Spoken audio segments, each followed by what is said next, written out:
안녕하세요. 디자인 읽어주는 남자입니다. 저와 걸으며 부산을 구경하고 얘기도 나누는 세 번째 영상입니다. 여긴 부산역의 뒤편인데요. 여기 있는 건물 자체는 제 취향과 거리가 많이 멀지만 보행교로 올라가 감상하는 경치만큼은 아주 좋아서 영상으로 담아봤습니다. 이 길을 걸으며 함께 나눌 주제는 이전 영상에서 공개했던 저와의 커피입니다. 영상을 올린 지 2달이 다 되어 가는 시점에서 보다 자세한 얘기와 후기들을 들려드리려 하는데요. 바로 이 영상을 통해 1시간 30분 동안 티타임을 가지며 제가 가진 지식과 경험을 공유할 수 있는 서비스를 공개했고 생각보다 많은 문의와 접수를 받았습니다. 사실 신청 방법도 메일로만 접수받으니 번거롭기도 하고 다른 곳엔 홍보하지도 않았다는 점을 감안하면 이렇게까지 기대 이상의 문의가 들어왔다는 점이 신기하기도 합니다. 어떤 문의들이 들어왔고 어떤 효과를 만들어냈는지는 대부분이 비즈니스 관련 내용이라 구체적으로 얘기할 순 없지만 그 분야가 정말 다양하다는 것이 놀라웠습니다. 건축이나 조경 그리고 디자인에 직접 관련된 것은 물론 디자인 방법론에 대한 얘기들도 있었고 브랜드나 상품 혹은 서비스에 대해 얘기를 원하시는 분도 계셨는데요. 그리고 때론 별도의 주제 없이 얘기를 나누고 싶다는 문의도 있었습니다. 덕분에 이런 대화들을 통해 일이 크게 발전하게 된 경험도 있는데요. 이렇게 목적도 분야도 다양하지만 공통된 특징도 몇 가지 있었습니다. 연락 주신 분들은 대체로 무언가를 어설프게 하고 싶지 않고 제대로 해보길 원하신다는 점과 그 결과물이 혁신적이고 새롭길 원하지만 동시에 혁신을 위한 혁신이 아닌 우리 삶에 깊이 들어와 통합되면 좋겠다는 말들을 해주셨는데요. 결국 비즈니스의 목표가 돈을 버는 건 맞지만 더 가치 있는 돈을 벌고 싶다는 분들의 문의가 많았습니다. 물론 조금 예상 밖의 얘기들도 있었다면 제가 영상을 통해 얘기를 전달하던 스토리텔링 능력과 이야기 구성 능력을 원하시는 분들도 여러분 계셨는데요. 이렇게 분야의 경계를 허물고 가치를 만들어가는 방식이 마치 제가 영상 속에서 경계를 허물고 본질을 찾아가는 과정과 비슷해서인지 더 놀라웠고 그런 영상의 지식을 저보다 더 깊게 이해하고 응용하시는 분들이 많아 정말 감사하게 생각합니다. 게다가 이 영상의 조회수가 아직 1천도 되지 않았다는 점에서 앞으로 더 많은 분들이 문의를 주시게 될 것 같아 이쯤에서 한 번 더 서비스의 장단점을 제대로 소개하려 합니다. 우선 이 서비스의 가장 큰 장점을 얘기한다면 세상에서 오직 저를 통해서만 얻을 수 있는 제 시야와 통찰력 그리고 경험을 공유받을 수 있다는 것입니다.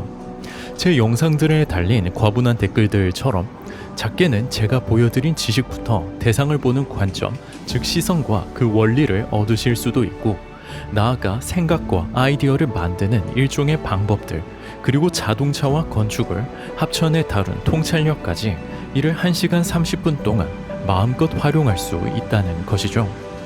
물론 이 서비스엔 단점도 있습니다.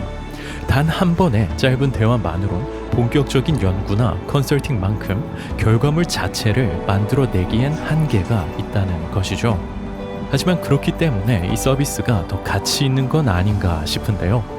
흔히 장사는 노하우가 중요하다 하고 사업은 정보가 중요하다 말하듯이 제 생각에 디자인처럼 가치를 만드는 일은 방향이 가장 중요합니다.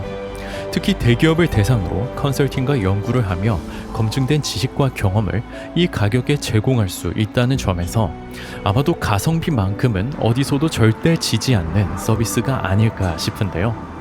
특히 그 방향이란 것이 프로젝트의 시작과 중간 그리고 끝 어디서나 효과가 크다는 점도 중요합니다.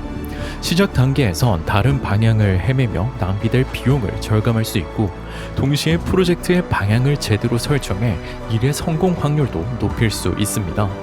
또 중간 단계에선 막막한 구간을 돌파하는 데 도움을 드린 적도 있고 때론 위기를 극복할 아이디어를 드린 적도 있는데요. 건축, 상품, 브랜드, 그리고 경험에까지 거의 모든 것에 디자인이란 말이 붙지만 무엇이 된다 해도 이를 기획하고 만드는 예산이 절대 작지는 않습니다. 당장 인테리어만 해도 적게는 수천만 원이 들고 많게는 수억이 들기도 하고, 브랜드 혹은 신제품을 구상할 때면 수억 이상의 예산도 흔하게 드는 걸 생각해 보면 고작 이 정도 비용만으로 확신 있는 방향을 얻고 성공 확률을 높일 수 있다면 제 스스로 이 서비스에 대한 자부심을 가져도 괜찮지 않을까 싶기도 합니다. 크게 보면 채널에 공개한 제 작품들처럼 일당 20만 원의 저평가된 기술자를 수백만 원의 작품을 만드는 고부가 가치 기술자로 만든 것도 이런 활동의 연장으로 볼 수 있는데요. 그리고 저와 저에게 연락 주시는 분들의 이런 작은 움직임들이 모여 이 도시에 제대로 된 가치가 더 많아진다면 겉모습만 얕게 보는 것이 아닌 보다 깊은 생각과 안목 그 자체가 엄격한 기준이 되어 도시를 더 나은 곳으로 만들 수도 있는 것이죠. 그리고 이것이 제가 채널을 운영하는 목적과도 아주 잘 맞아 떨어지는 것인데요. 처음엔 구독자분들을 돕기 위한 재능 기부는 아니고 재능 할인 정도로 생각했던 일이 결국 제 목표를 이루는데 정말 큰 도움이 되어주는 것 같습니다. 그런 점에서 이 일을 조금 더 확대해 볼까 합니다. 월 3건으로는 조금 부족한 느낌이 들어 이를 최대 5건으로 늘리고 가격을 35만 원으로 올리려 합니다. 이전과 마찬가지로 부가세와 교통비가 별도이긴 하지만 1시간 30분을 웬만큼 넘어간다 해도 시간에 크게 연연하진 않으니 이 부분은 똑같이 걱정하지 않으셔도 괜찮습니다. 신청 방법은 댓글이나 영상의 설명란을 참고해 주시길 바랍니다. 지금까지 디자인 읽어주는 남주였습니다.